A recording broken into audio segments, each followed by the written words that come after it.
We are shining a spotlight on an array of issues with close connections to those who've served. This afternoon, WGN's Sean Lewis is checking in with a young Navy veteran that he first profiled last year. And what a difference a year makes.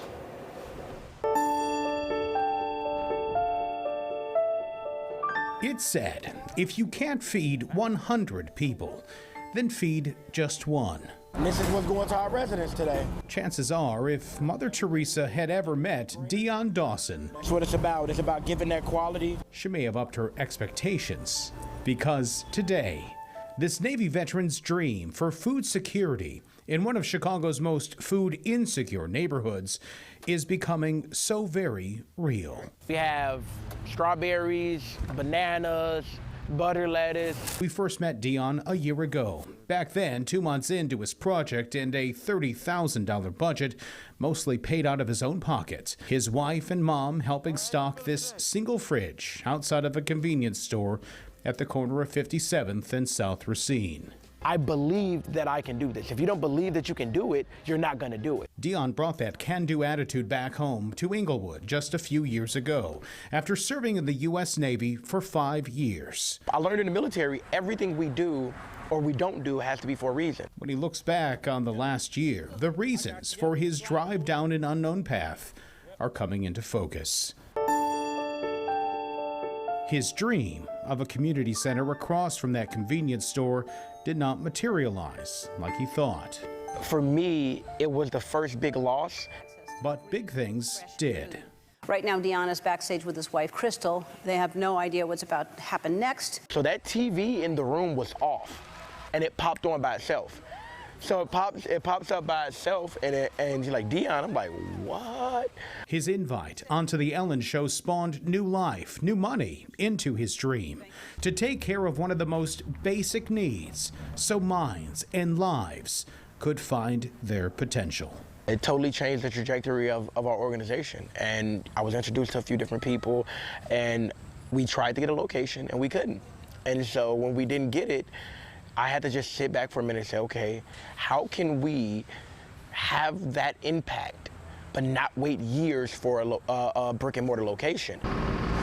And that's when I said dream deliveries. I said we'll have the model of HelloFresh, but we'll have the efficiency of Amazon. That is his dream today. A single van making hundreds of deliveries a week, which launched in February. It wasn't the goal initially, but it does feel a little different. It feels a little bit more special because all of us who serve, you just want that impact. You want that effectiveness. You want your other, veteran brothers and sisters to just look at you and say, hey, that guy was on this ship, but he's doing this. And other veterans. He's one of those one steps above. Like Alondra Shirley, who now gets those boxes of fresh fruits and vegetables delivered, are taking note on how one dream has spread.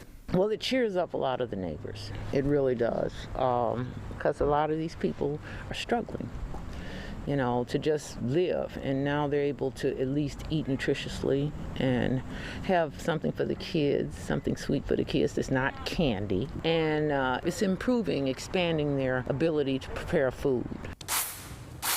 Terrence Stanley, an Air Force veteran himself, is working here as well to clear away the historic specter of Inglewood, investing in real estate and finding a kindred spirit in Dion's dream. Motivation, because I think people who utilize it, such as myself, are motivated to help one another. When you open it up, wow, the wow factor, look at that. So we've got peppers, onions, lettuce. So I said, our response has to have quality. And it's quality that has gotten the attention of others. I think it's a great cause, and Dion is certainly a captivating kid, and so his story is unbelievable. Steve Sirk from Jab Produce. I was watching a WGN interview of him. And Doug Weiss are now partnering in his dream. I've been in the food business my whole life, and I figured that's something I could get involved with. So gave him a call and talked to him and said, hey, I'd love to be able to help, opposed to just donating money. I'd like to get involved with you, and if you'd be interested. And right away he said, absolutely. When you want to start. Dion has done an amazing job. He works 24/7. He has a lot of love for the community, and the more we can support him, the more he'll be able to get done. He's a rock star, and it's just, I think we're both super happy to get to know him and help and be just a small part of his dream. It's that support that is now Dion's driving force toward the future, because his dream is not done. It stores all of our delivery manifesto.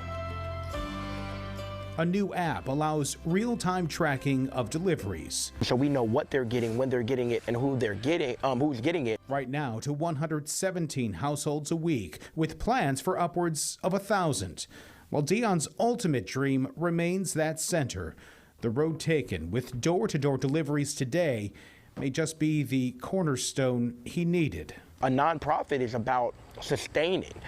And if we're not sustaining our model, then and having fun, if we're not doing any of that, then what are we doing it for?